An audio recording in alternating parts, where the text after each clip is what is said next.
High net worth individuals ఎవరైతే డబ్బులు బాగా సంపాదించారో వాళ్ళు ఎవరైతే అందరికంటే కింద ఉండే వాళ్ళని మెంటరింగ్ లేకపోతే వాళ్ళని ఏ విధంగా మీరు పైకి తీసుకురావాలో ఒక కార్యక్రమం తీసుకొని చేయమంటున్నాం. ఒక ఆర్గనైజేషన్ కావచ్చు, వాళ్ళ యొక్క ఆర్థిక వనరులను బట్టి, వాళ్ళ శక్తి సామర్థ్యాలను బట్టి, వాళ్ళ విల్లింగ్నెస్ ను బట్టి ఒకసారి కెపాసిటీ ఉంటుంది.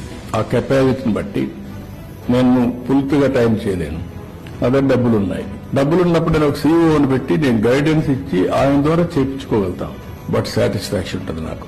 సిఎస్ఆర్ ఫండ్స్ ఉన్నాయి, ఇవన్నీ పెట్టి P4 అనేది ఒక గేమ్ చేంజర్ గా తయారవుతుంది. P3 is a game changer in creating wealth. సంపద సృష్టించడానికి P3 పనిచేసింది.